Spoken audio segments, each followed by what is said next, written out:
All right, everybody, thank you for coming to Historical Undergarments 101. Woo! Woo! I've soiled my drawers. Yes, I titled it, I Soiled My Drawers, and they changed it on the program. It's a hilarious anecdote that I'll share with you later. All right, so first,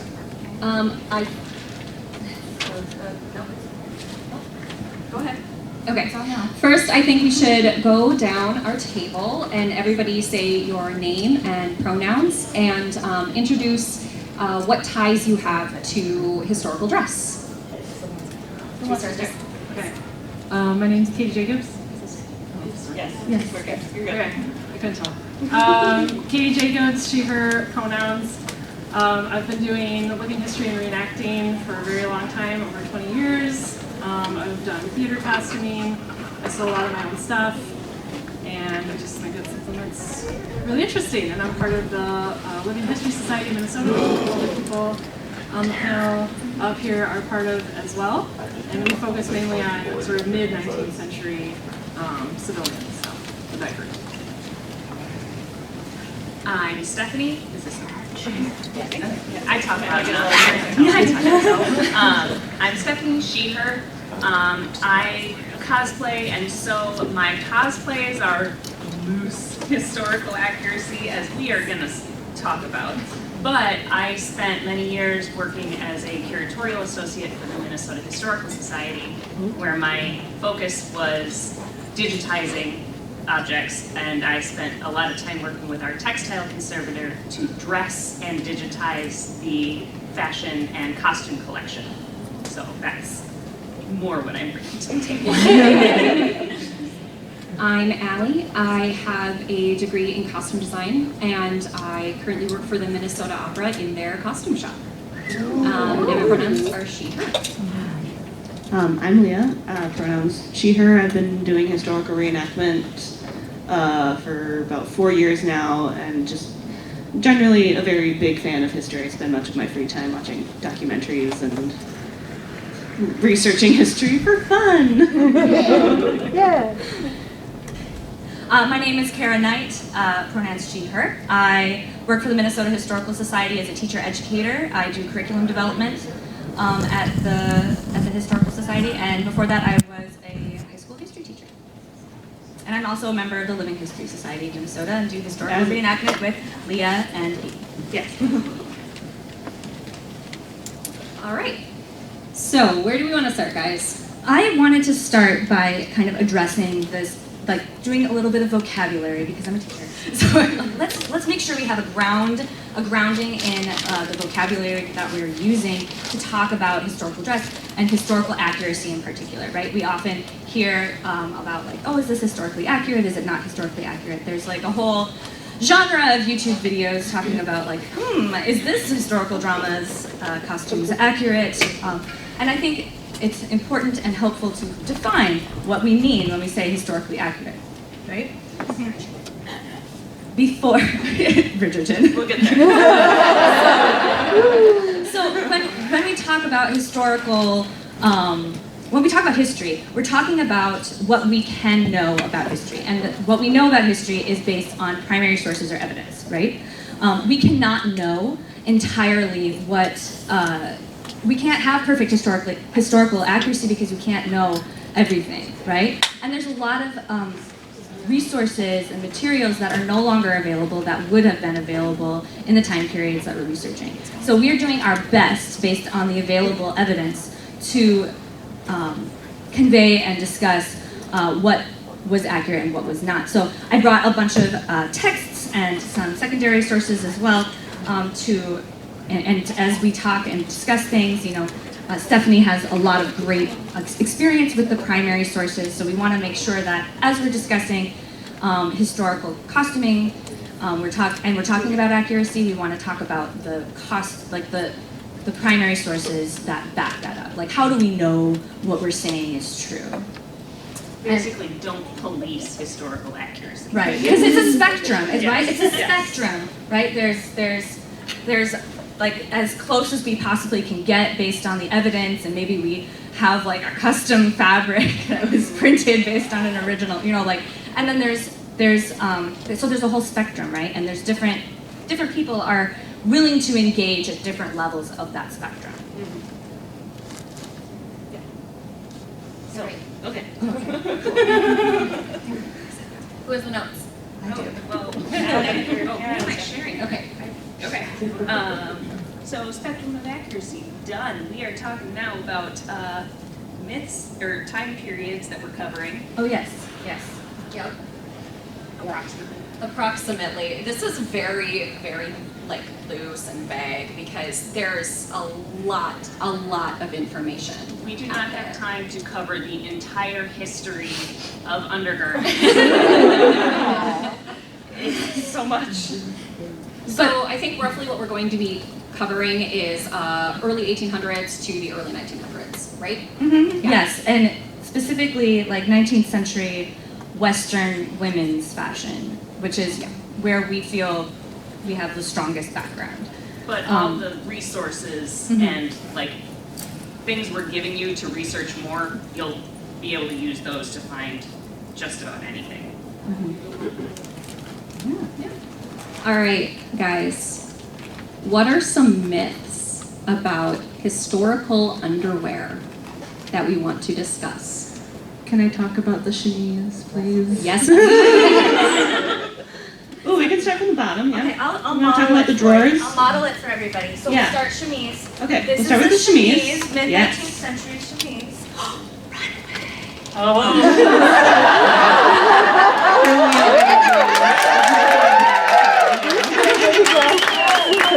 We apologize in advance for the 3-hour panel.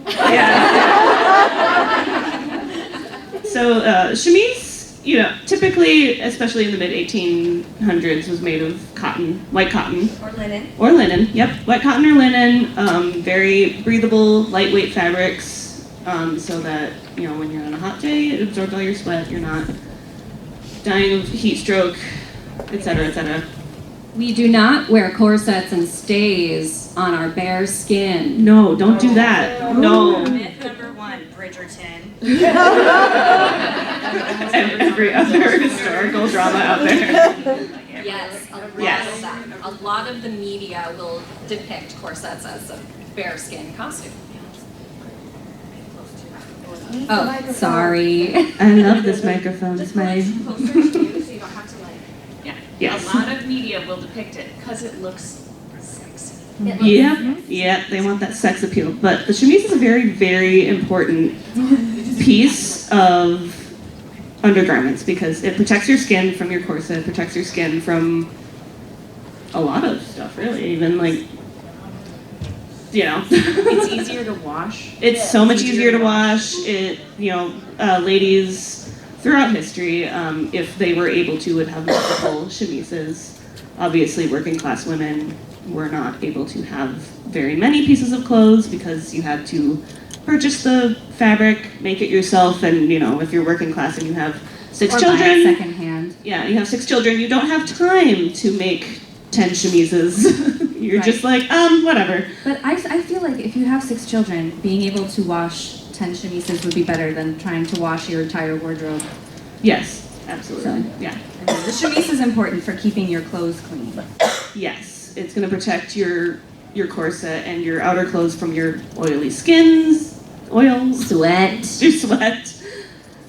I think that's all I can say about the chemise. Anyone else have notes on the chemise? I was just going to throw in that a lot of undergarments are white because white was easier to clean, even back to doing laundry and things like that. You could actually do something called boiling your whites to ensure that they were clean, whereas you couldn't always do that with colored garments because the dye wasn't necessarily going to be fast on those. So that's why you see a lot of undergarments in white. Katie does a lot of reenactments of laundresses during the Civil War, so she is our laundry expert. All right. Shall we talk about the thing that is probably the most popular or biggest hit? Corsets. The corset. So Shall I measure you now, Kara? Yes. They're meant to be comfortable. They're meant to be fitted to your body and not necessarily to tight lace. There are tight lacing, like that exists. can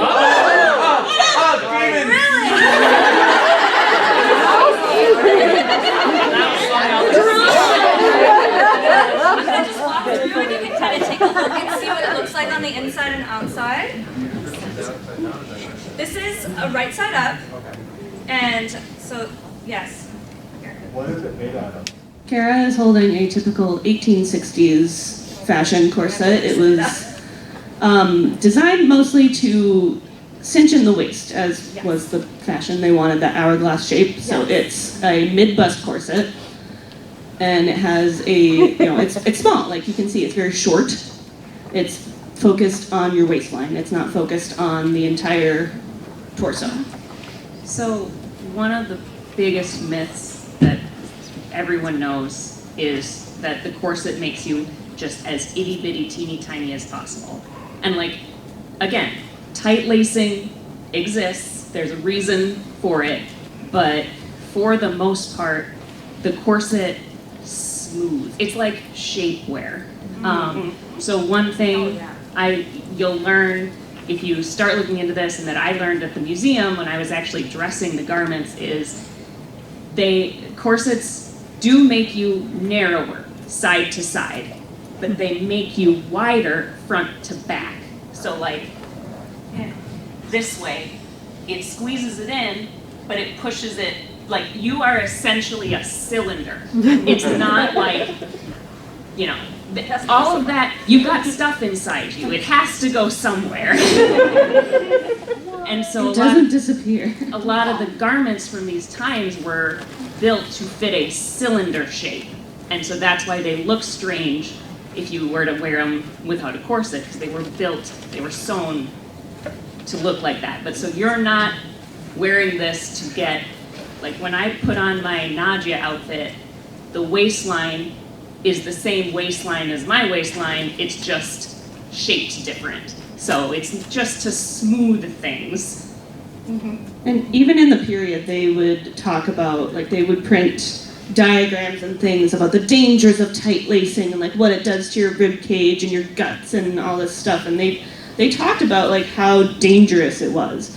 It wasn't because women were doing it a lot. It was because, like a few like aristocratic women may have, like we think of, the Empress of Austria, Charlotte, what's her name?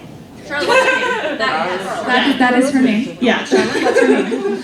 But the Empress of Austria, she was very famous for tight lacing, and she very likely had an eating disorder and was very mentally ill, unfortunately, but she was very famous for tight lacing, and so, There was a reason they were famous for it, because it was weird. yes, it was weird. It was not rare. common. It was very rare. A lot of corsetry revolves around illusion.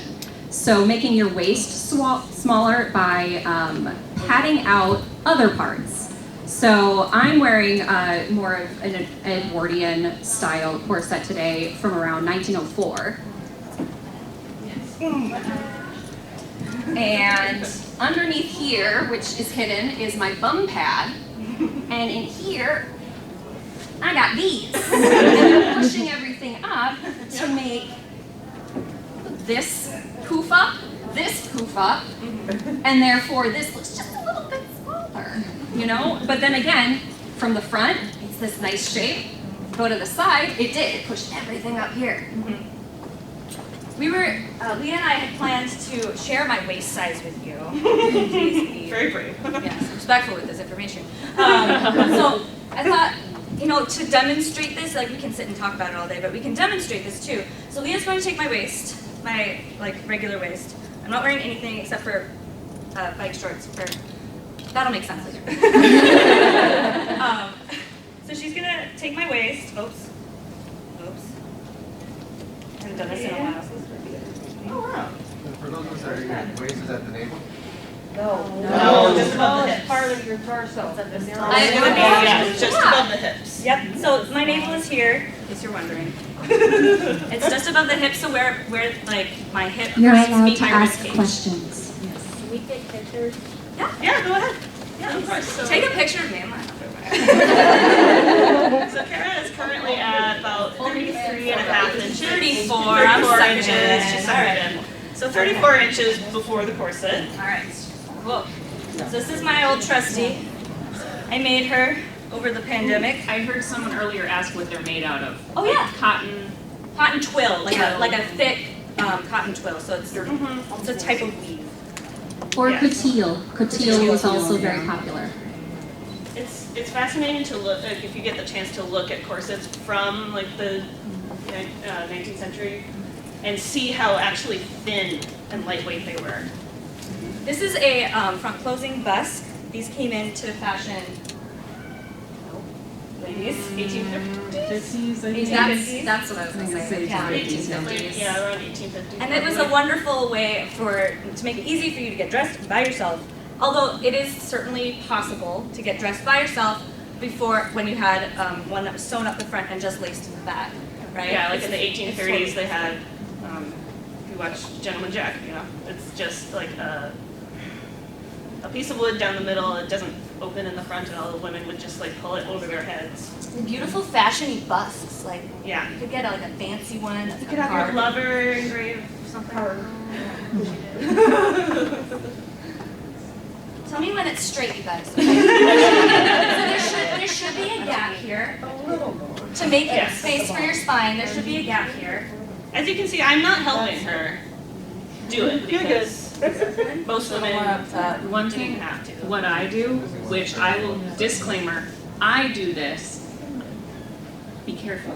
Like, you know, this is what I do, doorknobs. Like, open a door, it can't be one that automatically closes. But if it's got two knobs on either side, you loop the hooks over the doorknobs and you scooch a little forward. And then you pull, you scooch a little forward. Pull, you scooch a little forward. Do not go too tight, but that's how I do it when I have to get into my own. So I'm wiggling around to make sure I have good range of movement. Yeah, I took a deep breath before I finished tightening my corset. We can't see from the side that cylindrical scenario. Some of the corsets in the latter half of the 19th century have actual, like they cup the tum. Yeah, they get a little It's like kind of fashionable to have a little tum pooch. You're gonna, if you plan to eat, again, it'll give you a little lower belly. So the clothes from the 1890s, they would just sew with a little pooch there. When I was doing mannequins, I'd have to put cotton there so it didn't just flop because, again, you had to go somewhere. And to stuff the fashionable pooch on the mannequin. Modern mannequin. All right, so we're gonna measure where we are now. Okay. I've lost about an inch. Yeah, about an inch or inch and a half. Yep. So like what it does. And most of it's been pushed down. Yeah, when you wear a corset, you can feel like your belly, especially for ladies, we kind of carry our fat like lower on our torso, so it kind of pushes everything down and forward. Or up. Yeah, or up. Which is where I want it. Yeah. So if you are curious about getting into corsets, please just remember you should be comfortable. Yes. You are not Nicole Kidman, Moulin Rouge, breaking ribs, like.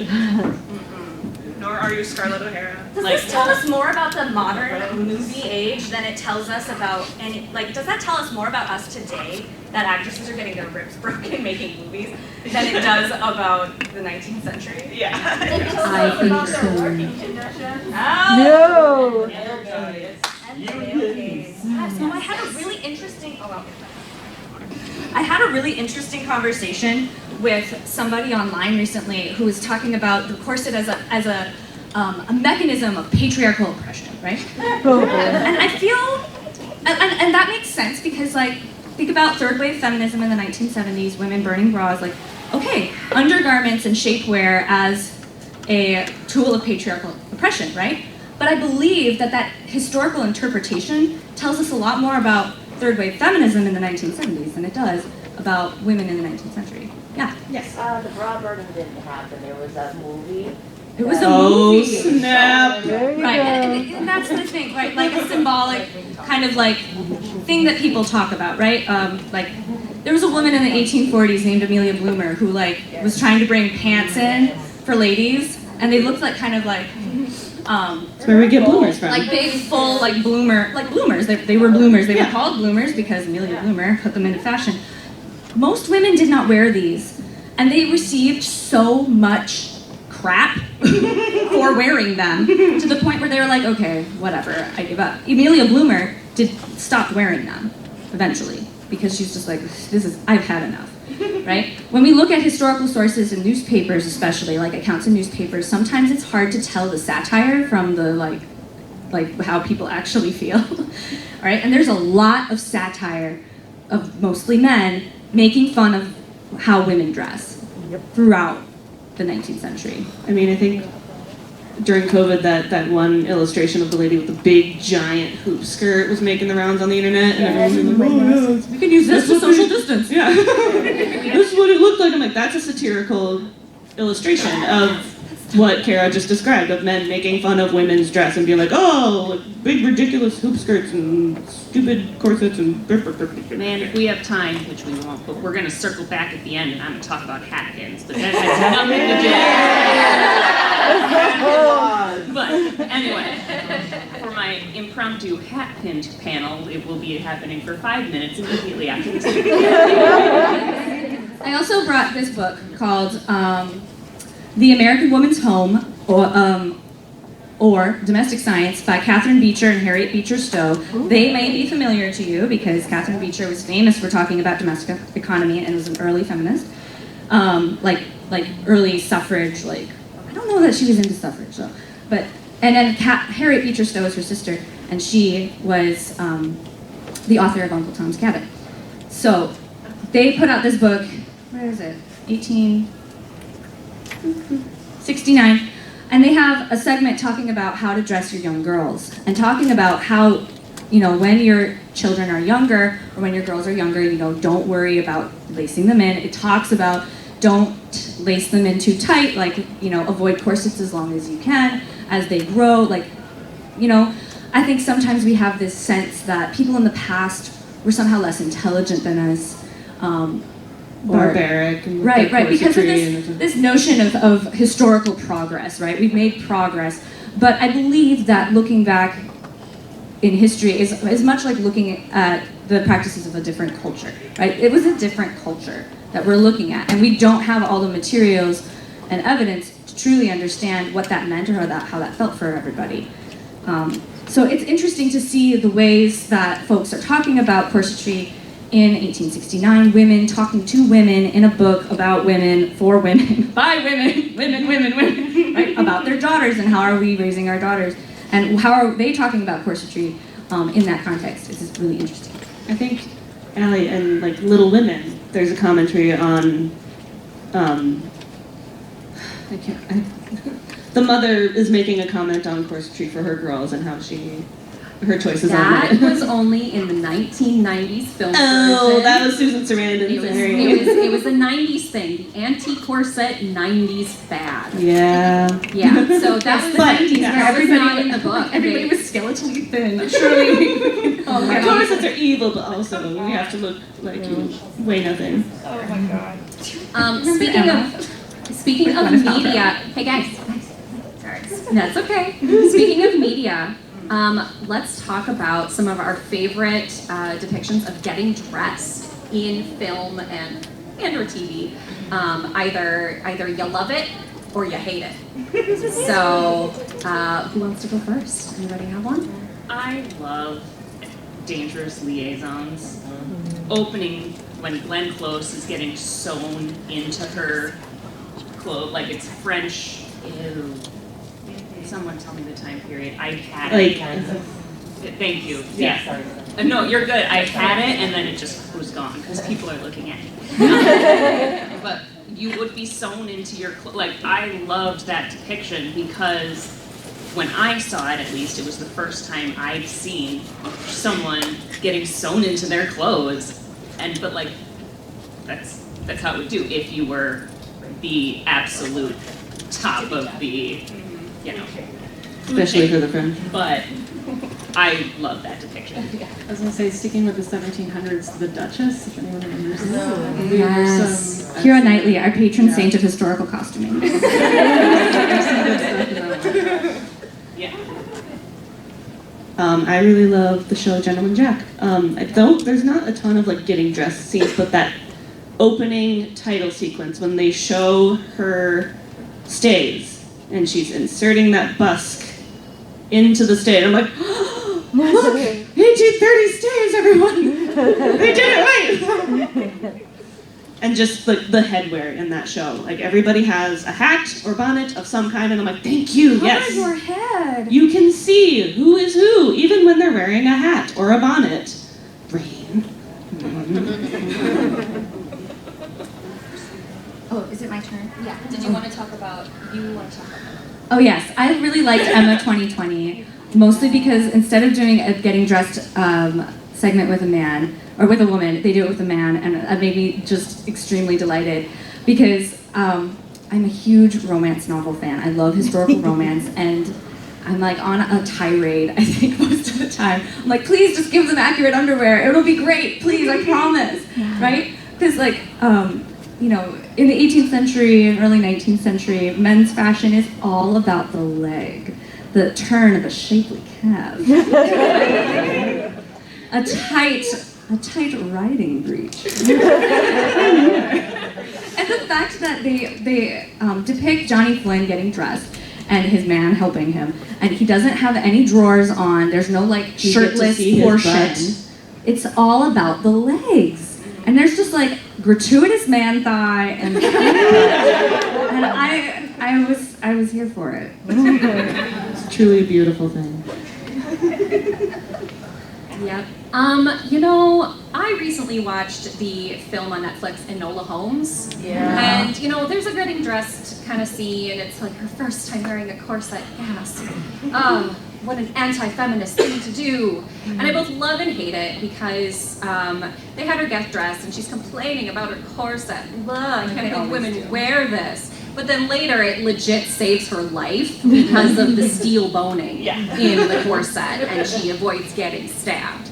And it kind of turns it around and be like, hey, this thing is useful. And I'm like, yeah, it's also useful because in this era that's literally your bra, but okay. She also does like hand-to-hand grappling in it, and you're like, see, yeah, She can move. Yes, you should be able to move Yes. in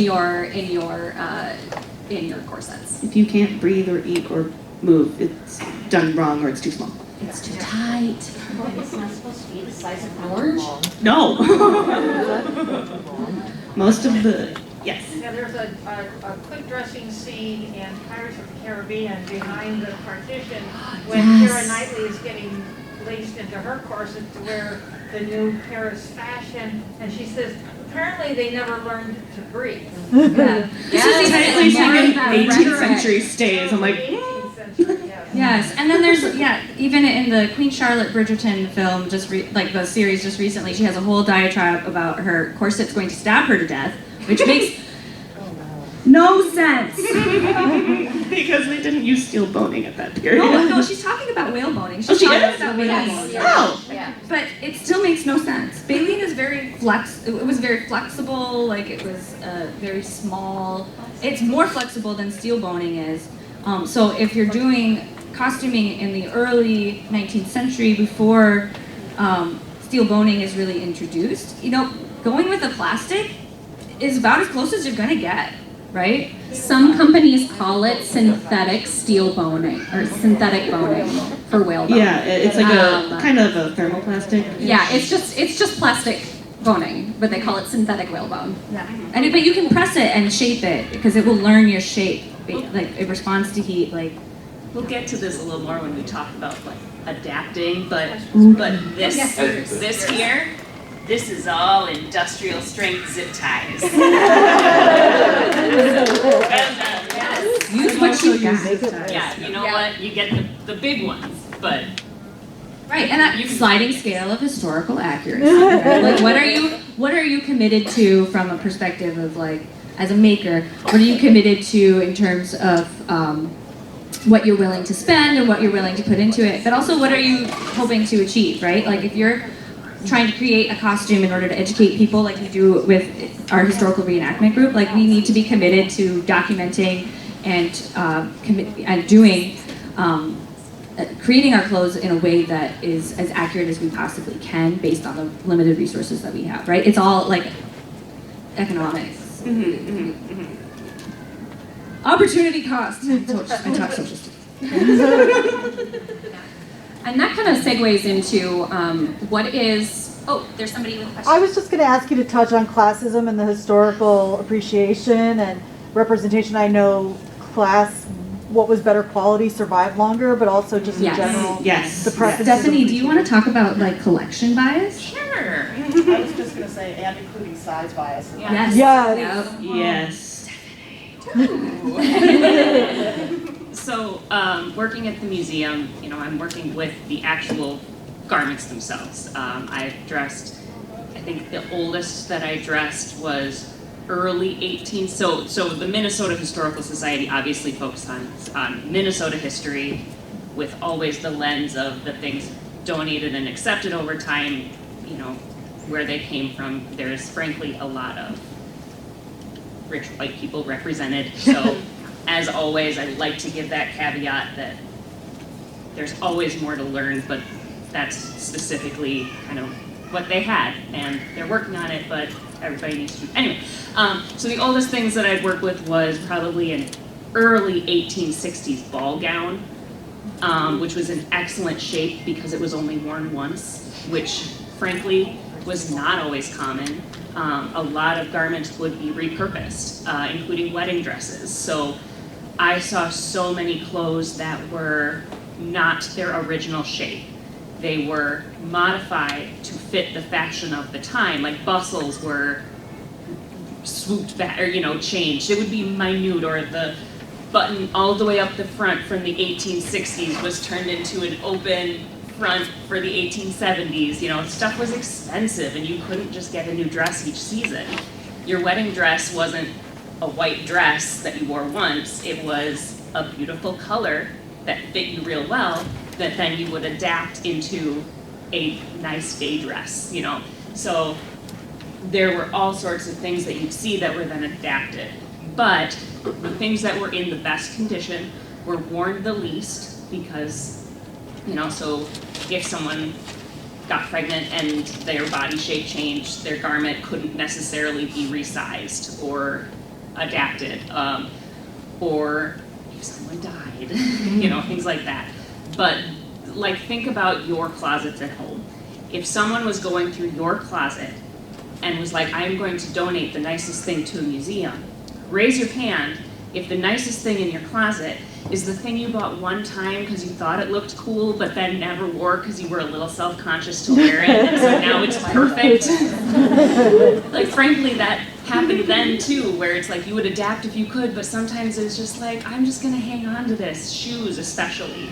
The nicest shoes we had were the ones that clearly were worn once or twice. And those are also the smallest. I feel called out. I raised my hand too. But so a lot of the stuff that survived enough to be donated to the museum, to be good enough to dress and not be at risk of falling apart, is stuff that wasn't used as heavily and was made very high quality in the first place. Did I miss anything? Size bias. Size bias, yeah. I think, Kara, you told me this once, that it was like a lot of the teeny like bodices that you see with like the 18-inch waists and whatever were, not always, but oftentimes created for like teenagers.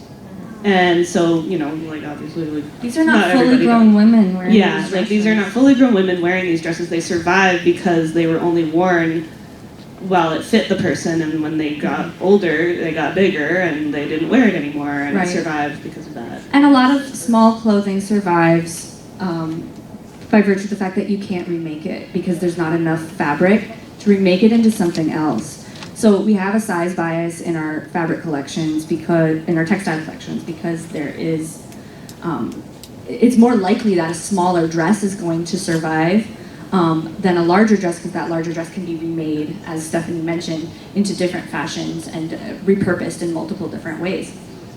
But there are absolutely extant examples of dresses that are made for a larger waist, like 32-inch, 36-inch, 40-inch, right? Like those exist, they're there.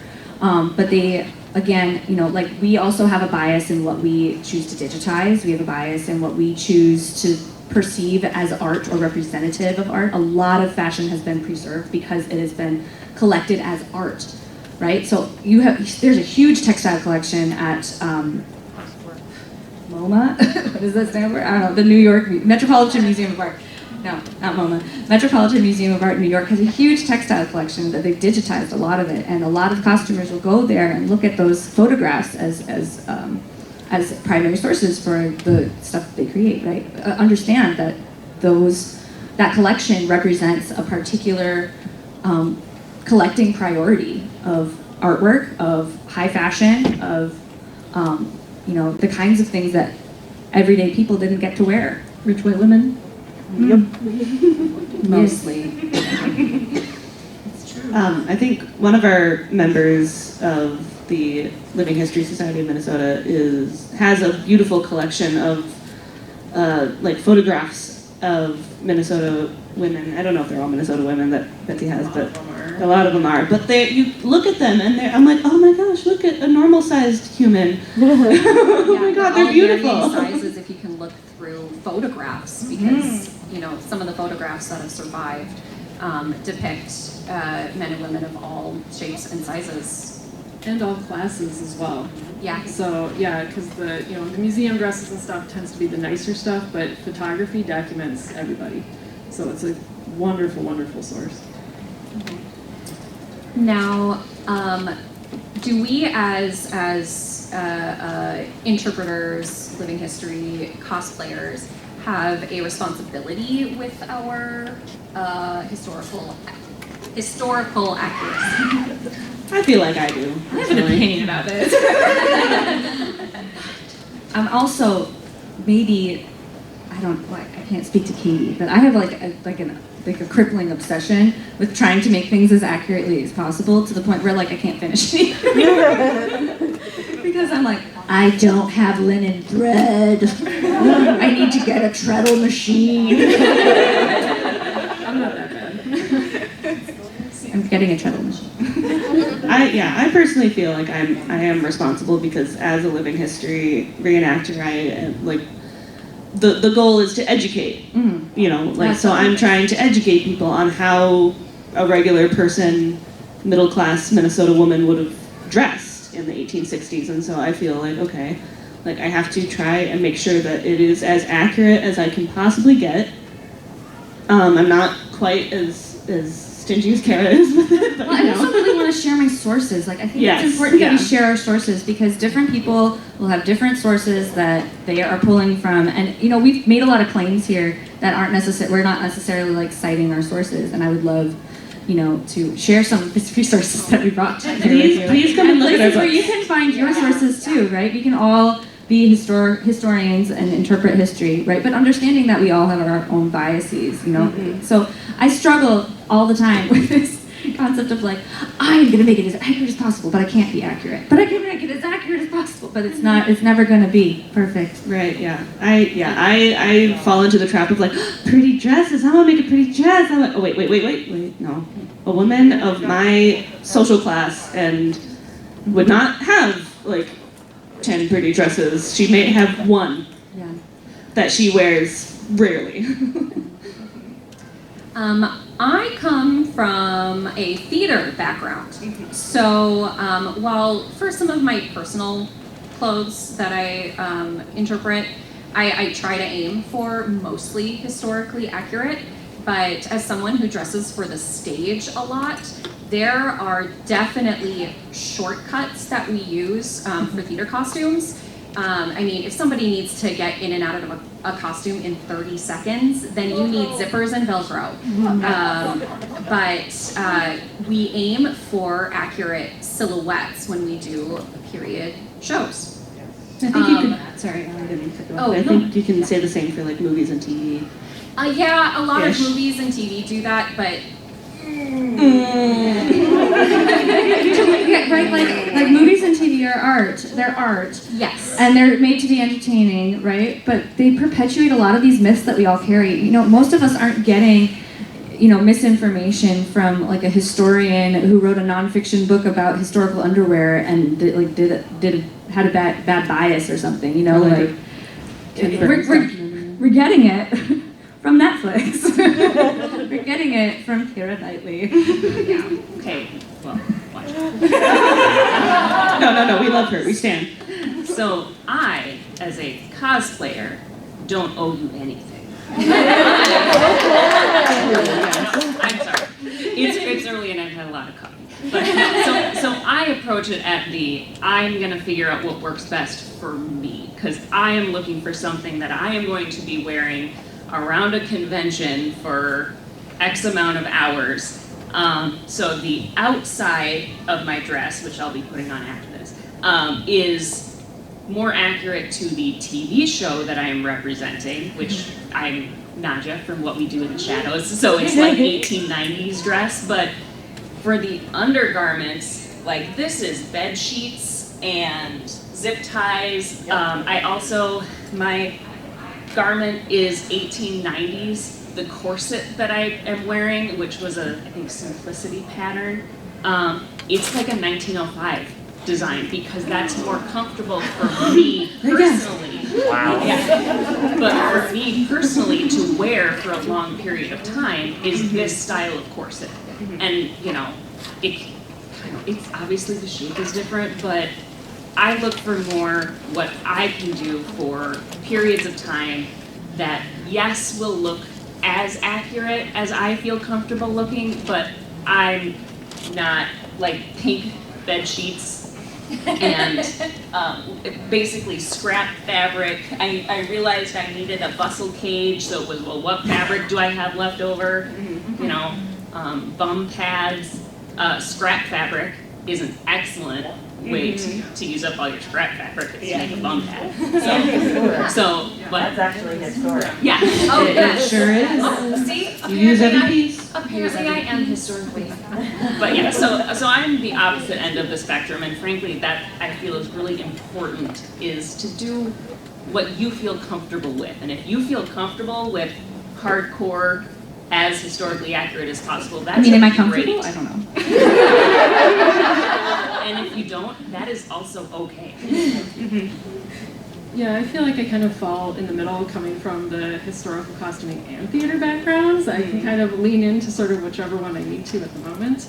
And when I started in this, someone told me the group that I was in at the time went for practical authenticity. So we weren't going to go for hardcore authenticity. We were just going to try and be authentic as we practically could. And what that was different for different people. But in the historical reenacting community, you always want to kind of just, at least the one we're in, you always just want to try and, you know, start where you can and then take a step up whenever possible, you know? Right. Or just be clear about what choices you've made, right? If we're talking to somebody and we're making claims about what was historic, you know what we're saying happened historically, like we need to be clear, like, oh, we don't have access to a wool print, but a wool print would have been very common, right? That kind of, like what, depending on what we are choosing, I'm wearing polyester, but that would not be accurate, let me tell you. But like the way that it's sewn would be, so I can teach you something about that from here, but like understand the caveat of this fabric choice. Yes. We can share that. We can be upfront about it, right? And we don't need to be hostile or, what do you call it? Snobby about Gatekeeping? gatekeeping. Yes. Yes. Everyone's going to have access to different resources based on how much money you have, where you live. I mean, not everybody can like run out to S.R. Harris in Brooklyn Park and spend 2.5 hours there digging through every piece of fabric. It's like some. Unless you think that's fun. The bun bin, I love the Oh yeah. You ever just stick your hand in the button bin and you're like, yeah. Should we talk about drawers? Yes, let's talk about the drawers. So, it's a good thing you're doing this, Kara. You always put on a good show. Almost, Gerda. Should totally do a historically accurate, like. Can? Yes. Yeah. So, yeah, that would be a little too scandalous. So, Kara is holding a pair of 1860s style drawers for a lady. They are basically 2 leg tubes sewn to a waistband. They would sometimes, but not always, put a little bit of lace on the bottom just for fun, I guess. For fun. just you feel, make you feel a little bit fancy and be like, oh well, okay. So if you've Go ahead, Allie. So if you've ever wondered how women with the big skirts went to the bathroom, this is how. They're called a split crotch drawer. And romance novels are sleeping on this. Here are the split crotch drawers. This could be And if very you're also exciting. wondering how, oh my god, like all the romantic scenes, like how they get all those clothes off. I'm like, well, They don't. they didn't. They didn't have to. Just lift up the skirt. And you could tuck your chemise in to the drawers if you wanted to. Like, right, fellows, like, Civil War gentlemen. Yeah. Like, Yeah, Civil it War was. soldiers would get a standard drawer in their. Yeah. Yeah, soldiers would have a pair of drawers they wear in the pants. Yes. And for But you could just- civilian men too. So men had drawers as well. They were just longer and went down to the ankle. Yeah, but it will be harder for me to go to the bathroom if I tuck my chemise in, so I'm not gonna. Because I've already had a lot of issues. We're not going to demonstrate Soiling my the drawers. toilet use. I should have put this on before my corset, just sharing that with you right now. Yes, typically you want to put the drawers on before the corset because they would go up to the waist. This is also why I wore these stuff. Yeah, Lovely yeah. The TLDR version of how did women go to the bathroom very carefully. Yes. Yes, yeah. Can we talk about combinations? Allie, you want to talk Allie's about wearing some. I am wearing combinations. Shall I come down? Please come Yes, down. please do. Join Kara in the front. I'm wearing combinations because mine is a little bit of a later era, but my drawers and chemise are connected because they come all the way down. You go to the middle. Huh? Oh, yes. Yes. Oh, walk the runway, Connected. Yeah, so hers are connected, but they're still split crotch, right? They are still split crotch. And this is why the can was scandalous, you guys. Yep. It's not about the ankles. No. It's about the split crotch. Because they had nothing underneath. Yes, they were not wearing anything under their skirts. And so when they, You're sitting yeah. there going like, catch a glimpse. Did I just ruin the Rockettes for you? I'm so Yeah, so the can dancers were scandalous because when the ladies would kick their legs up, you could see under the drawers and be like, yes. Do we want to talk about cages and other like? Oh yes, I'll come to the front now. Allie talked a little bit about this idea of padding, right? And the power of illusions. Yes, we got a couple ladies here with some Yes. big hoops, and you have sleeves. I have a sleeve hanging. What do you mean to soda? They're steel. I believe they're like steel wires. Yeah, they're like steel wires.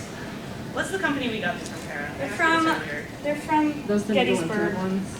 Yeah. So there's a costume shop in Gettysburg where you can get Abraham's ladies. it's called something else now. What is it called? And I was just at Needle and Thread like 2 days Needle and ago. thread. Thank Yeah, you. so- Yes. I saw them selling these there. So yeah, Yeah, it's they- Needle and Thread. Our group bought a whole bunch of kits and they all put them together and I like put mine had like a communal cry after I missed the workshop, and afterwards they were like, "Oh my God, I cried so much." I was like, "Oh, I'm sorry." It was back and having like a putting together your own cage kernel, and it was not a fun experience. All right, so But they do sell there are patterns. right, and If you so are sewing clowns. and so you would buy this. Generally, it would be mass produced, so you would buy it. And the more hoops you have, the kind of like more bougie you are, right? So I'm really bougie, apparently. But so different people would have different numbers of hoops, and if you couldn't afford a really huge hoop, like with lots and lots of, what do you call it? Layers? Lots of rings? Rings, I guess? I don't know. Like you could get one with fewer bones too, right? So, and these were available, okay, these were really like available in a widespread way, right? Women in Montana were wearing these, you know, on the frontier. And you wouldn't want to necessarily, maybe you wouldn't be wearing it when you're at home. Cooking next to your range. Right? With an open fire. Yes. I have gotten walked around. You have to do it. It's really fun. But, you know, you can wear it to church. So When you're mine, out shopping, mine is for a bustle, like a 1890s, and sleeve cages. So if you've seen the big leg of mutton sleeves, there was stuff inside there holding it out. And again, these are scrap fabric and zip ties. There were also sleeve puffs, like things that women would stuff their sleeves with, that look kind of like water wings. You remember those, you guys? You know, and they'd wear those, so their sleeves didn't just magically stand up on their own. It's all illusion. It's all illusion. Yeah. I love your pocket. Oh, thank you. My pocket. Gizmo. Not you, Gizmo. Right. And we put petticoats over the cages so you can't see the ribs of the cage. The ribs, that's Yes. ribs of the cage. You don't want people to see the ribs. You want to, you know, really protect that illusion. And there's lots and lots of satirical cartoons about women wearing big hoops, right? And domestic women wearing hoops, and satire about that, right? Because it was really quite accessible across classes to have a hoop. How do you sit in a chair with them? How do you sit in a chair? Question. Ooh, let's find I think a you should chair. demo. I will demonstrate. You can see how it works without anything covering it up. My wedding dress, I couldn't sit in it. You just kind of have to like lift it up on the bed a little bit. Oh. Because all the rings, like they It's kind very of collapsible. they collapse. They, you know, like they get smaller as they go up. It is a problem when there's a narrow chair with arms, though. Yeah, armchairs are not as accessible, but Cars also get interesting. As someone Yeah. who drove here this morning wearing a hoop. yeah. And it collapses. Yes. I read at one point that there's also these particular cages and the lobster cage too create like a chimney. So if you get close to the fire, like the danger Yes. goes to get Yes. a Yeah, there were Oh, accounts yeah. of women keep catching that on fire. there. Yeah, in a more pleasant way, it also works as a nice airflow. When it gets hot, you're like, yeah. Katie, you do a lot of fire cooking. Can you tell us a little bit about the precautions you take in order to Yes, set so- yourself on fire? I do a lot of like historical outdoor cooking stuff, and I don't wear a hoop when I do that. I wear something called a corded petticoat. I don't know if anyone's heard of those before. So it's a petticoat that basically has like cording in it all the way around in several tiers that helps puff the skirt out a little bit without it being out quite so far as a hoop. So you're still trying to achieve kind of the correct look in a way, just without the big cage underneath. So I didn't bring that. I should have brought that. I understand that part of the problem was the introduction of cellulite in the Victorian era into clothing, as far as why it would go up.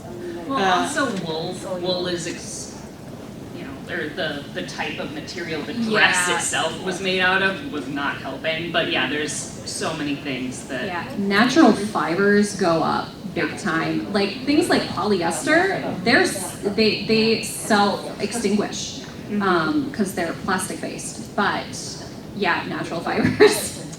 That's how you can tell what you're getting when you go to SR Harris and you're like, what is this made of? You get that sample and light it on fire. If it melts, Maybe it's not in the plastic. store, but you know. I think They have lighters at the checkout if you want to check. I think they preferred that to you doing it Yeah. in an aisle somewhere. Correct. Probably, yes. You're making a voluntary What you're doing, they would rather help you. All right, we have 5 minutes left, so should we talk about resources? Yeah, resources and then questions. If you're looking primary sources, so that's like the stuff.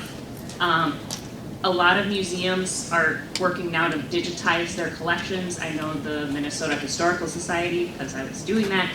You can go on. There's a lot of clicks, you know, to get through, but you can essentially search their collections. Now, what they have that is digitized is not always what you are looking for, but you can go in and search, you know, women's undergarment, or, you know, corset, and there might be something there. Again, not all institutions will necessarily have their stuff digitized. Sometimes you can reach out and ask questions. Please be patient and nice with the people you are talking to, because they have a lot to do, but a lot of times they will try to help you when they are able. So yeah, looking at museums. And the other resource that I used a lot when I needed shapes was advertisements from the time period, which Pinterest has a lot of those. Yes, but like, yeah, Sears catalogs. Godey's ladies books. They're beautiful illustrations of like when they were trying to sell the garments, what they would look like, and so you can see the shapes they were going for. I brought How to Be a Victorian, A Dawn to Dusk Guide by Ruth Goodman, who is one of my favorite historical domestic experts. If any of you have watched the BBC, like, Victorian Farm, Edwardian Farm, whatever series this is, they're on Amazon Prime. You can watch them. They're very fun to watch people try to live in those time periods and do it as accurately as they can. But this is a really great source to kind of, it's a secondary source, it is not a primary source. It is a nonfiction book written by a historic expert, researcher, etc. But it is a great resource to kind of get a glimpse into how people live their life. I'm just going to keep talking. Live their life from the morning until the evening. Each chapter is a different time of day. So she goes into great detail of like what soaps they used, if ladies in the 19th century wore any kind of makeup. Spoiler, not really, no. What the corsetry was like, how gentlemen and ladies would get dressed, what they did with their children, how they bathed. How they used the toilet. How they used the toilet, how they had the sexy times, all those things. How they woke up in the morning even, like, it's a very long, my ADHD won't let me finish it, but you know, it's my brain's like, this is boring. I'm like, but no, it's interesting. It's not boring. Kara, which books do you wanna? Oh, sure. So I would say like dressmaking books you can find. The Internet Archive is fabulous for finding digitized books that you can access for free. You're gonna run into problems when you kind of are moving out of the 1920s because of copyright, but things before that are generally within the public domain and are very, very accessible on the Internet Archive, and you can narrow by year or what have you. So this is an example of a 1920s art dressmaking book, and it just kind of walks you through how to sew. Like it's a domestic economy book for women to learn how to make stuff, and it's a great tool. This is called Mrs. Beaton's Book of Household Management. This is another great resource more for the mid-19th century. And there's some great secondary sources too, like the Patterns of Fashion books are patterns based off of extant garments. This is a Regency specific book. The Dressmaker's Guide by Elizabeth Stewart Clark is a fabulous resource for the mid-19th century. So they're capitalizing on other people's research as well. I don't know, do any of you watch like the costumers on YouTube and like all of their stuff? I would count them as like a tertiary source. Many of them are very well researched, but a YouTube video is not peer reviewed. Yeah. I would just want to plug Crow's Eye Productions. Yeah. Yes, they're fabulous. I love watching their videos. Like they do very well produced videos. Yeah. Yes, absolutely. Yep. If you don't have Amazon Prime, a lot of those BBC like historical reenactment shows are on YouTube in full as well. That's true. Yeah. That's where I watch. You can also watch them on YouTube. You can watch Frontier House too. Do you have any resources you want to mention? I was gonna say I like to look at period photographs a lot. It's always good. If you want like a published collection of photographs, there's a book called Dressed for the Photographer that is very good. It takes you through lots of different classes as well of people and tries to represent different periods from kind of the 1840s up through the end of the 19th century. And it talks in detail about each picture, who's in the picture, what they're wearing, and then it has a big section on how styles changed throughout the different decades of the 19th century as well. So that one was really good. It's called Dress for the Photographer. All right, do we have any questions before we go? Because we have got just a couple minutes left. You and the purple leggings. Okay. First question is, what did women do when they were pregnant or breastfeeding? How dare you ask that question? We have only 2 minutes left. 2 minutes. Last time we were here, Allie was wearing a breastfeeding corset. Last time we had this panel. I didn't bring it. I should have brought it. It buttons at the sides. Most women took an old corset that they had, cut around here, and then fashioned them, like hand stitched them back on so that you could button them and then open them. And then they would wear, you know, button up gowns or dresses, day dresses, so that they could just unbutton, open, and whip it out. And for maternity, maybe you'd cut here and add lacing here, or you would. The one that I used when I went to reenactment events when I was pregnant, I had. It was like corded, so like Katie was talking about, it wasn't boned, it was just corded, and maybe had boning here and here. And it was actually so like really supportive. And there's a lot of folks in these domestic economy books and motherhood books talking about how you need to like hold things in. You gotta hold it in. You need support, right? So like think about like the belly bands that some women will wear. You know, that's what we're looking for. We're not tight lacing while we're pregnant. God, no, are you kidding? Like infant death, maternity death, like that's a real thing. You want that baby to survive. You're not gonna tight lace while you're pregnant. They didn't even let women exercise because they believed in the wandering uterus. We do our calisthenics. Yes. The wandering uterus. Yes. Oh, yes. That would be a good one. Does anyone else have any Yes, questions? someone else had a question. Yes. Oh, you in the back. Yes. Was there any special care as to storing these pieces, or did you just throw in a drawer?